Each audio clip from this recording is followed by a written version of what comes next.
नमस्कार, parties academy of science में आप सभी का स्वागत है। आज की वीडियो में हम linear equation in two variable ये लेसन देखने वाले हैं।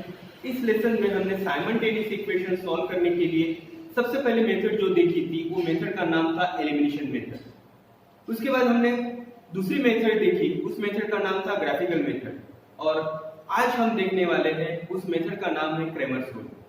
क्रेमर्स रूल हमारे लिए एक नया टॉपिक है, तो देखते हैं क्रेमर्स रूल। लेकिन उसके पहले क्रेमर्स क्या है उनके बारे में हम थोड़ी सी इंफॉर्मेशन आपको देना चाहते हैं। क्रेमर्स एक स्विस मैथमेटिशियन है जिनका बर्थ हुआ था 31 जुलाई 1704 को और उनकी डेथ हुई थी 4 जनवरी 1752। अब इतने कम एज में आपको पता होगा कि 18th एज में, at the age of 18 he got doctorate. Can you imagine? उसके बाद he was a professor in Geneva. लेकिन आज जो डेट है, आज 31 जुलाई है, यानी क्रेमर्स का आज बर्थडे है। तो इससे अच्छा दिन हो ही नहीं सकता ये वीडियो बनाने के लिए, और आज उनके ही बर्थडे के दिन मैं ये वीडियो आपके सामने ला रहा हूँ। तो देखते हैं क्रेमर्स रूल। क्रेमर्स रूल क्या है इसके बारे में हम थोड़ी सी इंफॉर्मेशन देख लेते हैं। जैसे हमें दो साइमल्टेनियस इक्वेशन दिए जाते हैं, और दो साइमल्टेनियस इक्वेशन सॉल्व करने के लिए क्रेमर्स का रूल क्या है उसके बारे में हम थोड़ी सी इंफॉर्मेशन देख लेते हैं। जैसे एक इक्वेशन देते हैं 7x + 3y = 5। ये फर्स्ट इक्वेशन हो गया, इसे हम इक्वेशन नंबर 1 दे देते हैं।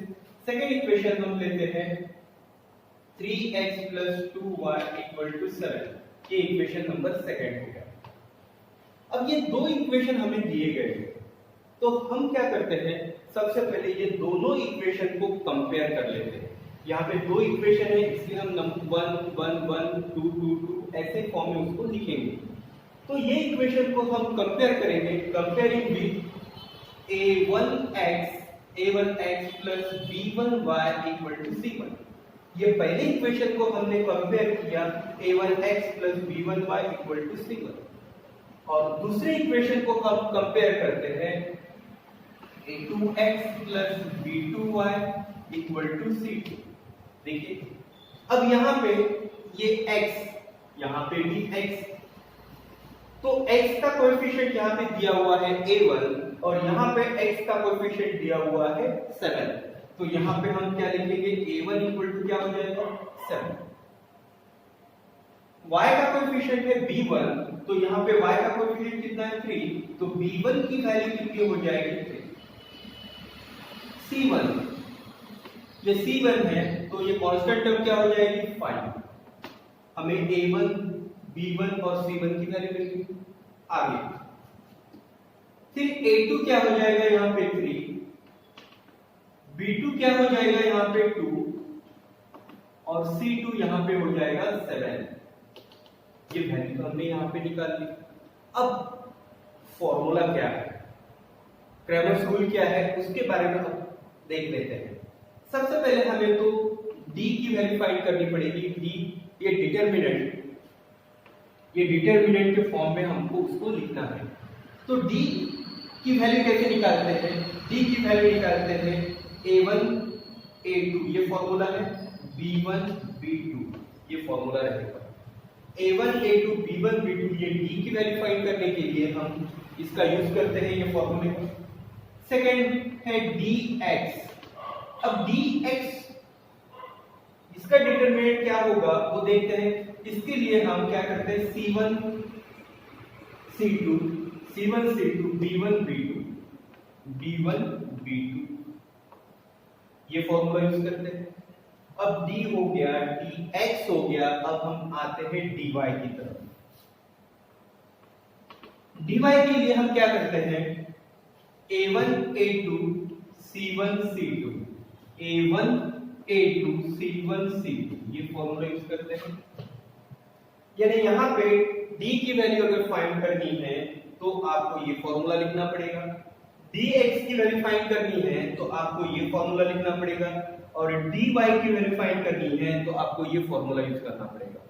अब हमको x की वैल्यू फाइंड करनी है, हमें y की वैल्यू फाइंड करनी है, तो फॉर्मूला क्या होगा, हमको x की वैल्यू अगर फाइंड करनी है तो हम क्या करते हैं dx अपॉन d, क्या यूज करते हैं dx upon d।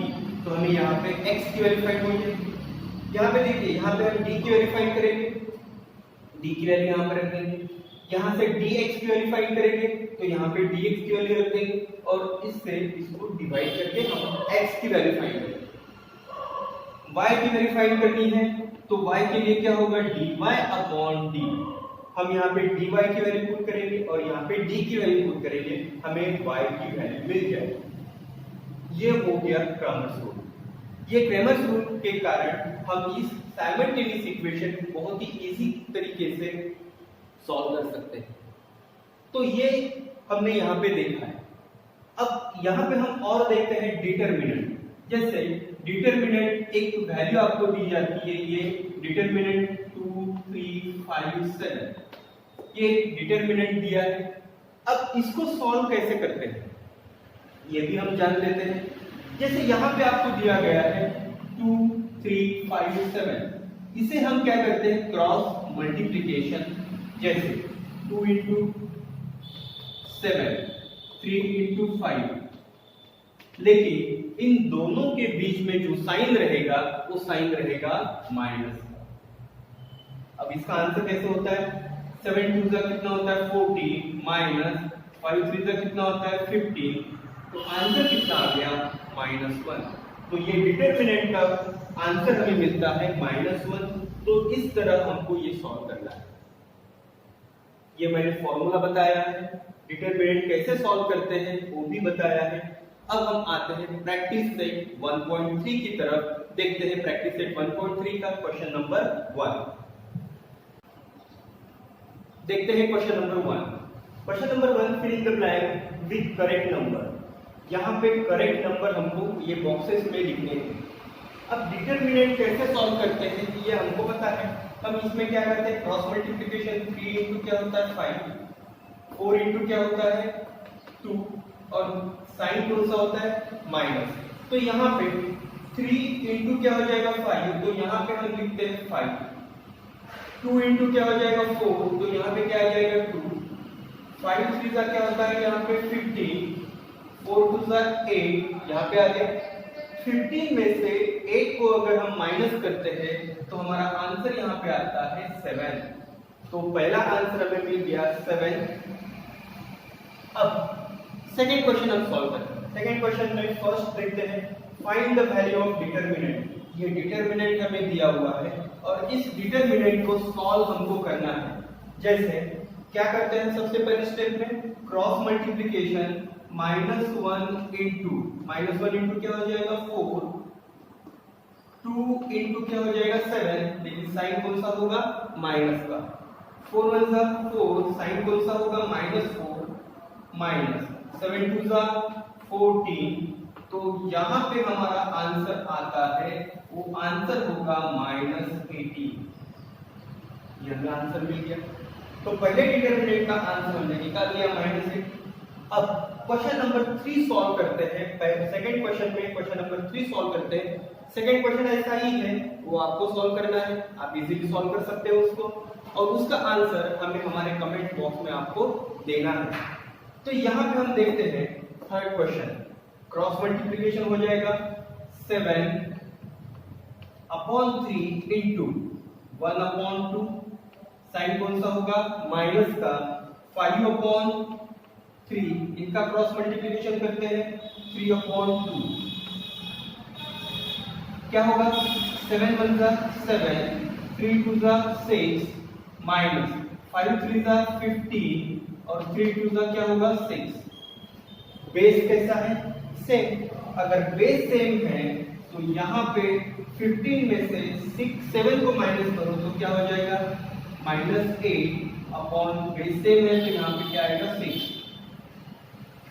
Both are even numbers, तो फिर 2 से डिवाइड करो। 2 से अगर इसको डिवाइड करते हैं तो यहाँ पे आएगा 4 -4 और यहाँ पे आएगा 3। तो आंसर हमारा रहेगा -4 अपॉन 3। ये आंसर हमको मिल गया। तो ये हमने क्वेश्चन नंबर सेकंड के 2 क्वेश्चन सॉल्व कर लिए। एक क्वेश्चन तो आपको होमवर्क के लिए है। तो अब देखते हैं क्वेश्चन नंबर 3 में। अब क्रैमर्स रूल क्या है उसके बारे में हम देखते हैं, उसके क्वेश्चन हम सॉल्व करेंगे। देखते हैं क्वेश्चन नंबर 3। क्वेश्चन नंबर 3 दिया है, solve the following simultaneous equation using Cramer's rule और मेथड।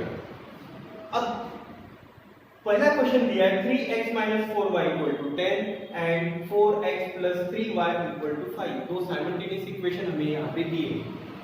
अब सबसे पहले हम क्या करेंगे, इस इक्वेशन को हम लिखेंगे 3x - 4y, यहाँ पे सॉल्यूशन हम लिखते हैं 3x - 4y = 10। इसे हम इक्वेशन नंबर 1 देते हैं और इसे 4x + 3y = 5, ये होगा हमारा इक्वेशन नंबर 2। ये पहला इक्वेशन और ये सेकंड इक्वेशन। अब ये दोनों इक्वेशन को हम क्या करेंगे, कंपेयर करेंगे। Compare with a1x + b1y = c1 and a2x + b2y = c2, both the equations. Compare with a1x + b1y = c1 and a2x + b2y = c2, both the equations. दोनों इक्वेशन को हम कंपेयर करें। अब ये पहला इक्वेशन a1, x का कोएफिशिएंट क्या है, a1, x का कोएफिशिएंट a1 है, तो पहली इक्वेशन के लिए हम देते हैं यहाँ पे x का कोएफिशिएंट कितना है, 3, तो a1 = हम क्या लिखेंगे, 3। y है तो y का कोएफिशिएंट b1 है, तो यहाँ पे y का कोएफिशिएंट क्या है, -4। b1 = क्या हो जाएगा, -4।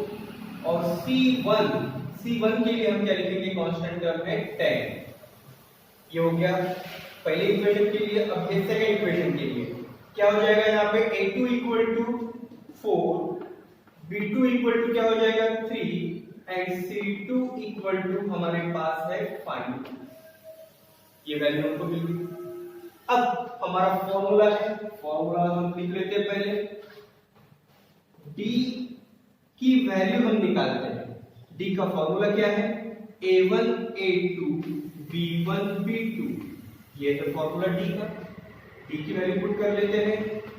अब यहाँ पे आपने देखा होगा a1 कितना है, 3, a2 कितना है, 4, b1 कितना है, -4 और b2 कितना है, 3। ये हमने यहाँ पे देख लिया। अब इसको आगे देखते हैं। आगे इसको सॉल्व करते हैं। क्रॉस क्या होगा, मल्टीप्लिकेशन। यहाँ पे d = क्या मिल रहा है, 3 × 3 -4 × -4, 4 × -4 हमें मिलता है यहाँ पे। तो क्या हो जाएगा, यहाँ पे इधर लिखते हैं d = 3 3 9 माइनस, और ये माइनस क्या हो जाएगा, प्लस 4 4 16। तो यहाँ पे dx हमें मिलता है 20, d मिलता है हमें 25। d की वैल्यू कितनी आ गई, यहाँ पे 25 ये वैल्यू हमको मिलती है, वो है d की वैल्यू। अब हम आते हैं dx की तरफ। dx का फॉर्मूला क्या है, dx का formula c1 c2 b1 b2, ये d का फॉर्मूला, dx का फॉर्मूला है। अब ये वैल्यू पुट करते हैं। dx = c1 क्या है, 10, c2 क्या दिया हुआ है, 5, और यहाँ पे b1 क्या है, -4, और यहाँ पे b2 है 3। ये हमें मिल गया। क्रॉस मल्टीप्लिकेशन dx = 10 × 3 -5 × -4, dx = 10 × 3 हो गया 30, माइनस माइनस क्या हो जाएगा, प्लस, 5 4 20। तो dx हमें मिलता है 50। तो dx की वैल्यू हमारे पास आ गई 50। अब हम आते हैं dy की तरफ। dy = क्या है formula, a1 a2 c1 c2, ये फॉर्मूला है। वैल्यू पुट करते हैं। अब यहाँ पे आपने देखा होगा a1 कितना है, 3 और a2 कितना है, 4। तो यहाँ पे 3/4 C1 C2 कितना है 10 5 अपॉन नहीं होगा 10 और यहाँ पे आएगा 5। अब इसे सॉल्व करते हैं dy इक्वल टू 3 इंटू क्या हो जाएगा 5 माइनस 4 इंटू 10 4 इंटू क्या हो जाएगा 10। तो dy क्या मिलता है हमें 3 5 का कितना हो गया 50 माइनस क्या हो गया 40। तो कितना आता है अभी यहाँ पे dy इक्वल टू हमें मिलता है -25। dy की वैल्यू क्या आ जाएगी -25 हमें मिलती है। अब आपने देखा है यहाँ पे हमने d की वैल्यू फाइंड की है, हमने dx की वैल्यू फाइंड की है, हमने dy की वैल्यू फाइंड की, तीनों तो वैल्यू हमको मिल गई। अब हमें x और y की वैल्यू फाइंड करनी है। फॉर्मूला क्या है x के लिए फॉर्मूला है dx अपॉन d, dx कितना है 50 और d कितना है d है 25। कितना आंसर हमको मिल रहा है 2। 25 बचा 25 25 टू तो x की वैल्यू हमें मिल गई। अब हम आते हैं y की value dy upon d। dy आपको कितना दिया हुआ है -25 और d की वैल्यू हम कितनी लगते हैं 25। तो हमारा आंसर क्या मिलता है -1। देयरफॉर सॉल्यूशन सेट क्या हो जाएगा 2 -1। ये हो गया हमारा फाइनल आंसर। तो इस तरह हमने क्रेमर्स रूल का यूज करके हमने x और y की वैल्यू फाइंड कर ली है। तो बहुत इजी मेथड है और इससे साइमल्टेनियस इक्वेशन इजीली हम सॉल्व कर सकते हैं। तो ये हो गया हमारा क्रेमर्स रूल का पहला क्वेश्चन। अब हम आते हैं सेकंड क्वेश्चन की तरफ।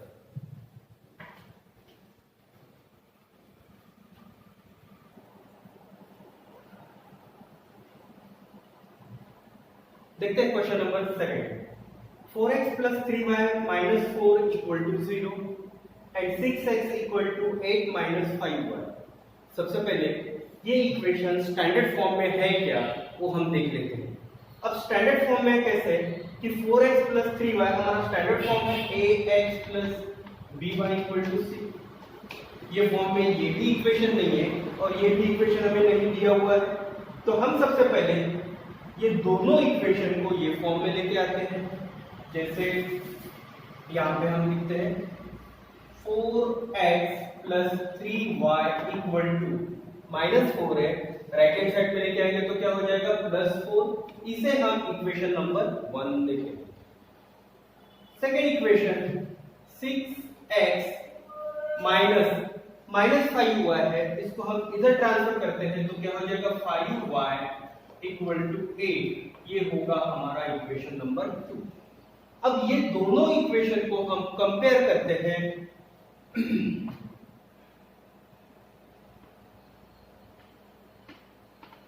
कंपेयरिंग विथ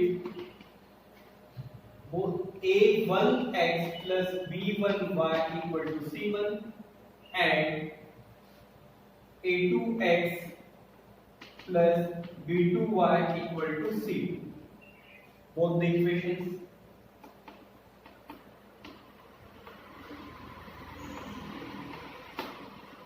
अब कंपेयर तो कर लिया, पहले इक्वेशन को इसके साथ कंपेयर कर लिया। x की वैल्यू यहाँ पे x, तो x का कोएफिशिएंट a1 है तो यहाँ पे x का कोएफिशिएंट क्या है 4। तो a1 इक्वल टू क्या मिल रहा है हमें 4, b1 इक्वल टू क्या आ रहा है 3, c1 इक्वल टू हमें मिलता है 4। a2 हमें मिला है 6, b2 हमें दिया हुआ है 5 और c2 हमें दिया हुआ है 8। तो ये भी हमने यहाँ पे वैल्यू पुट कर दिए। अब a1 a2 b1 b2 c1 c2 value तो हमको मिल गई। अब हमारा पहला काम है, हम आते हैं d की तरफ। d पहले लिखते हैं। d का फॉर्मूला क्या है a1 a2 b1 b2 ये है। अब यहाँ पे हम d की वैल्यू रखते हैं। d इक्वल टू क्या है वैल्यू 4 6 3 5। अब इसे सॉल्व करते हैं।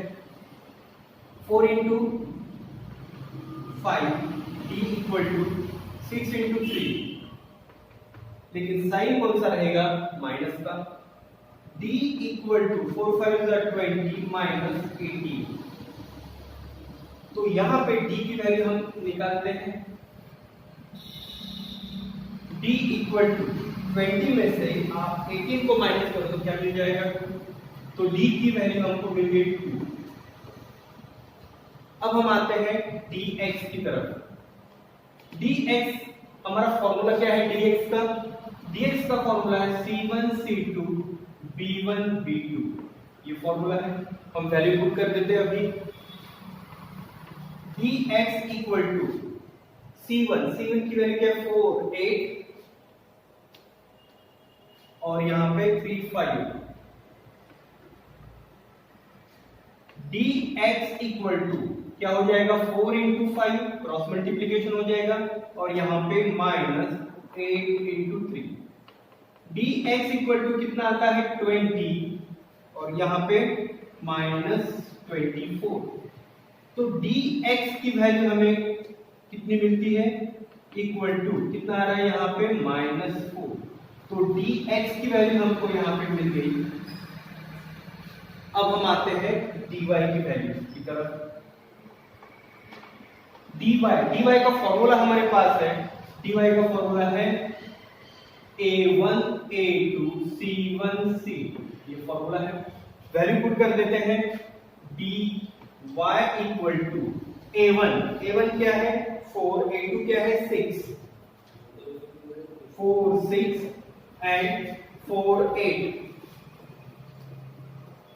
तो यहां पे dy इक्वल टू क्या मिल रहा है हमें? 4 into 8 minus 6 into 4। dy equal to 8 4 32 minus 24। अब dy इक्वल टू क्या आ रहा है हमारा आंसर? 8। तो dy हमको मिल गया 8। अब 8 हमारा आंसर आ गया है, तो अब x की वैल्यू हम निकालते हैं। x का फॉर्मूला क्या है? dx upon d। dx की वैल्यू हमने क्या निकाली है? -4, और d की वैल्यू हमारे पास है 2। तो हमारा आंसर आता है -2। y इक्वल टू y की वैल्यू dy क्या दिया हुआ है? dy upon d। dy है 8 अपॉन d की वैल्यू है 2, तो हमारा आंसर आता है 4। तो ये हो गया देयरफॉर आंसर क्या मिला हमें? -2 4। ये हो गया हमारा आंसर, फाइनल आंसर। इस तरह हमने क्वेश्चन नंबर 2 सॉल्व कर लिया है। अब क्वेश्चन नंबर 3 हम आगे देखते हैं।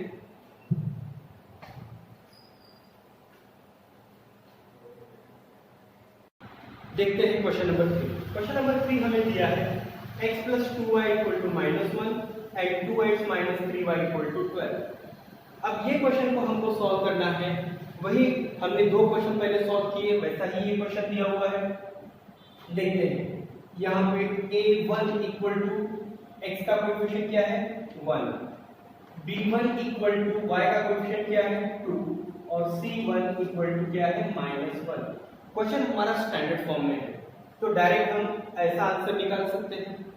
अब यहाँ पे भी ये स्टैंडर्ड फॉर्म में है, तो यहाँ पे a2 हो जाएगा, ये a2 इक्वल टू हो जाएगा 2, b2 equal to -3 and c2 equal to हो जाएगा 12।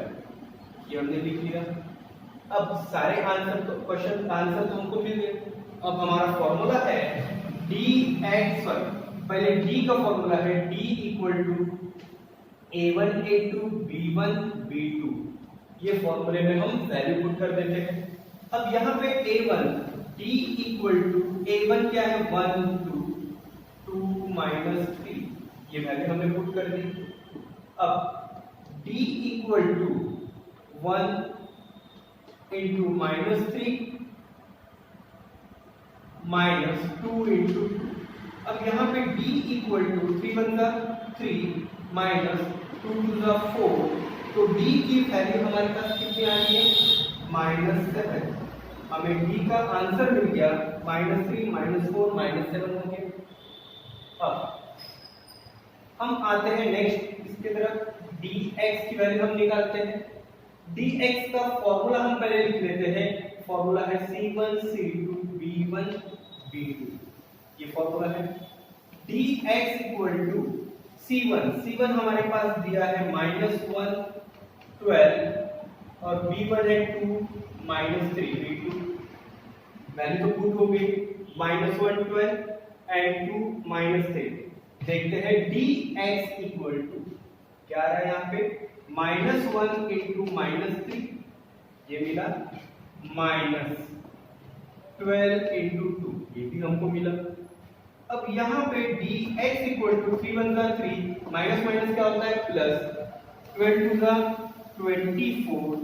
अब यहाँ पे आपने देखा होगा कि 24 में से 3 को अगर माइनस करते हैं तो -21 आंसर हमें मिलता है। तो ये dx हो गया -21। अब हम आंसर लेते हैं dy का, dy इक्वल टू, अब dy का फॉर्मूला हम सबसे पहले लिख लेते हैं, फॉर्मूला है a1 a2 c1 c2, ये फॉर्मूला हमें दिया हुआ है।